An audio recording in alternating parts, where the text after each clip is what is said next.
Hello everyone. आज के इस वीडियो में हम लोग डिस्कस करेंगे चैप्टर 6 स्टार्ट करेंगे। चैप्टर इसके पहले हमने 5 पढ़ा था, मैग्नेटिज्म एंड मैटर्स। चैप्टर 6 में the name of chapter is the electromagnetic induction. तो इसके पहले हम लोग ने पढ़ा था कि अगर कोई भी करंट कॉयल है उसमें अगर हम करंट का फ्लो कराते हैं तो उसके अराउंड मैग्नेटिक फील्ड इंड्यूस होता है। ये हमने पढ़ा था इसके पहले चैप्टर में। नाउ अब हम लोग क्या करेंगे, इसमें इलेक्ट्रोमैग्नेटिक इंडक्शन का इसमें स्टार्टिंग में हम लोग डिस्कस करेंगे कैसे होता है, ये फिनोमेना क्या होता है।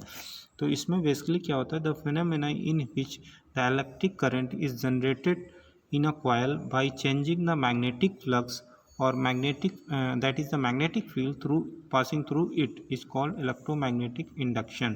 मीन्स जब भी किसी करंट कॉयल में अगर कोई भी कॉयल है उसमें अगर हम मैग्नेटिक फ्लक्स या मैग्नेटिक फील्ड को अगर हम वायरी करा दें तो उसमें क्या होता है, एक ईएमएफ इंड्यूस हो जाता है। इसी फिनोमेना को हम लोग बोलते हैं इलेक्ट्रोमैग्नेटिक इंडक्शन, राइट। तो इसमें एक टर्म आया है यहाँ पे, नया टर्म हम लोग जो पढ़ेंगे मैग्नेटिक फ्लक्स। पहले इसको डिफाइन कर लेते हैं क्या होता है, देन आफ्टर इसके एनसीईआरटी में आप कई सारे एक्सपेरिमेंट दे रखा है तो आप उसको भी देख सकते हैं। इसमें तो सिंपल सा सर्किट डायग्राम लेके एक कॉयल लेंगे, इस तरह से एक कॉयल ले लिया, ये कॉयल ले लिया, इसमें ये फिर आपको एमीटर लगा दीजिए। यहाँ पे आप एक मैग्नेट रख लीजिए, मैग्नेट को ये मान लीजिए इसका साउथ पोल है, ये नॉर्थ पोल है। अब इसको टू एंड फ्रो मूव कराएंगे तो इसमें जो इसकी मैग्नेटिक फील्ड इंटेंसिटी होगी या मैग्नेटिक फ्लक्स होगा वो कम ज़्यादा होगा, मींस वेरी करेगा। तो उसी को हम बोलते हैं, उसी की वजह से यहाँ पे आपको करंट देखने को मिलेगी कि इस सर्किट में करंट का फ्लो हो गया। मतलब आप आगे ले जाओगे तो करंट की डायरेक्शन, अगर बेसिकली यहाँ पे गैल्वानोमीटर लगाए तो गैल्वानोमीटर उसको डिटेक्ट करेगा तो करंट की डायरेक्शन, इसको आगे ले जाइए तो आपको सपोज डिफ्लेक्शन लेफ्ट दे रहा है, अगर पीछे ले आए तो डिफ्लेक्शन राइट देगा। तो इस तरह से आप खुद एक्सपेरिमेंट इसको देख सकते हैं। ओके, नाउ मैग्नेटिक फ्लक्स क्या होता है उसको हम लोग यहाँ डिस्कस कर लेते हैं। Magnetic flux basically magnetic flux, जैसे आपने इलेक्ट्रिक फ्लक्स क्या पढ़ा था, इसके पहले इलेक्ट्रिक फ्लक्स था 5 into surface integral of electric field vector, area vector and field vector का सरफेस इंटीग्रल लिखा है तो हमें क्या मिलता था, वहाँ पे इलेक्ट्रिक फ्लक्स मिलता था। सिमिलर टू दैट अगर हम मैग्नेटिक फ्लक्स किसी सरफेस से लें तो उसका surface integral magnetic field vector, surface integral of the magnetic field vector को हम मैग्नेटिक फ्लक्स बोलते हैं।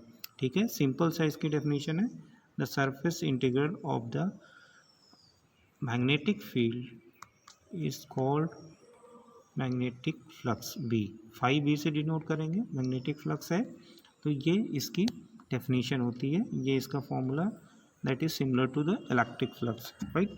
अब यहाँ पे एक इम्पॉर्टेंट फैक्ट्स ये है कि magnetic flux is a scalar quantity. वहाँ पे देखा था आपने इलेक्ट्रिक फ्लक्स 5 स्केलर होती थी, यहाँ पे ये भी स्केलर क्वांटिटी है, इसको आपको याद रखना।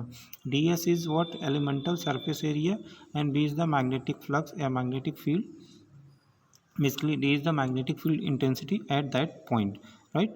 तो अब इसी से मैग्नेटिक फ्लक्स से ही हम लोग पढ़ेंगे, इसी का कॉन्सेप्ट से ही Faraday's law of electromagnetic induction पढ़ेंगे आगे। Faraday's law of electromagnetic induction, Faraday's law of electromagnetic induction, that is very important concept. And अब इसमें क्या होता है, बेसिकली वही चीज़ अभी जब हम आपको एक्सपेरिमेंट में बता रहे थे कि कोई ऐसे एक कॉयल ले लीजिए, ये कॉयल हमने बनाया है, यहाँ पे एक गैल्वानोमीटर लगा दिए जो करंट को डिटेक्ट करेगा, ये सर्किट हमारी। अब एक आप चाहो तो यहाँ पे स्विच लगा सकते हैं, स्विच लगा दिया यहाँ पे, ठीक है, ये स्विच। अब यहाँ पे एक कोई मैग्नेटिक बाल लीजिए, एन पोल सपोज ये एस है, अब इसको टू एंड फ्रो मूव कराओगे तो इसकी जो मैग्नेटिक फील्ड लाइंस ऐसे जाएंगी, मैग्नेटिक फील्ड लाइन चाहिए। जैसे आप पास ले जाओगे मैग्नेटिक फील्ड लाइंस क्या होंगी, जैसे दूर ले जाओगे मैग्नेटिक फील्ड लाइंस कम होती जाएंगी, पास लेते जाओगे मैग्नेटिक फील्ड लाइंस इसमें बढ़ती जाएंगी। तो वही number of magnetic field lines जब बढ़ेंगी तो मैग्नेटिक फील्ड मीन्स पहले तो मान सपोज करो दूर है तो मैग्नेटिक फील्ड लाइन बहुत कम होगी तो इसमें करंट जीरो होगी, तो इसमें डिफ्लेक्शन आपका जीरो पे होगा गैल्वेनोमीटर का। जैसे जैसे आप पास ले जाओगे डिफ्लेक्शन वो चेंज होता जाएगा, मीन्स करंट इंड्यूस होने लगेगी, राइट। तो इसकी डेफिनेशन यहाँ पे फैराडेज लॉ स्टेटमेंट क्या है, an EMF is induced in a coil when magnetic flux through the coil changes with respective time. वही इसके पहले हम लोग ने जो बात कर रहे थे डेफिनेशन में वही है यहाँ पे, the magnitude of the induced EMF is equal to the time rate of change of magnetic flux through the coil.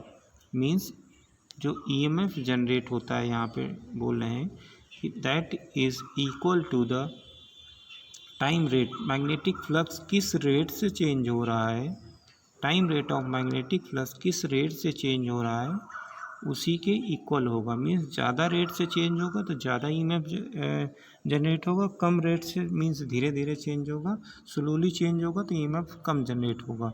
आप फास्ट चेंज कराएंगे means a time rate change in magnetic flux is more then the EMF generated will be more, right.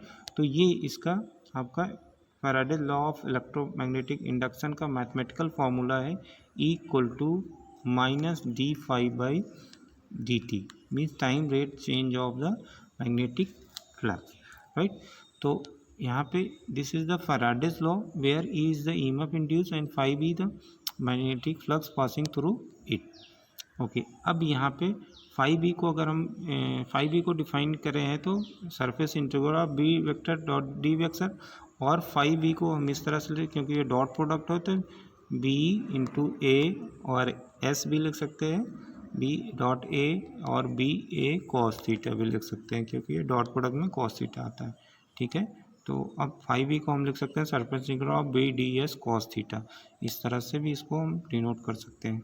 Now the flux ∅b can be change by the changing any of this, B को change करें या theta के, theta basically orientation है coil का, magnetic field से orientation coil का, अगर इसको हम कॉइल को ओरिएंटेशन चेंज करें या मैग्नेटिक फील्ड को चेंज करें, दोनों में से कोई भी चेंज करके हम ∅b को टाइम के साथ चेंज करेंगे मैग्नेटिक फ्लक्स को, तो उसमें ईएमएफ जनरेट होगा। Now if there are n number of turns in a coil then the induced EMF is given by, अगर n नंबर ऑफ कॉइल्स होंगे तो इंड्यूस ईएमएफ आपका Faraday's law of electromagnetic induction ये हो जाएगा। अगर हमने एक लिया है तो उसमें d∅/dt एक कॉइल है, ये मीन्स एक टर्न है, अगर n टर्न है तो n टाइम उसका ईएमएफ इंड्यूस हो जाएगा। अब यहाँ पे ये जो निगेटिव साइन लिख रहे हैं वो निगेटिव साइन को लेंज लॉ से हम एक्सप्लेन करेंगे, निगेटिव साइन क्यों ले रहे हैं, that is very important here. Now the Lenz law, the polarity of the induced EMF such that it opposes the change in magnetic flux that is responsible for its production।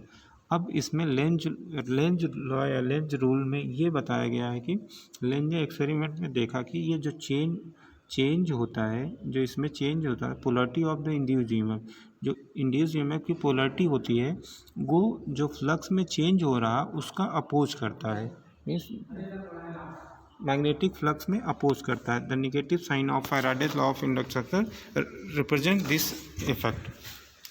Length rule is in according to law of conservation of energy, the magnetical work done in the changing magnetic flux is converted into joule heating. जो यहाँ पे magnetic work कर रहे हैं that will converted in changing the magnetic flux that will be converted joules heating, right.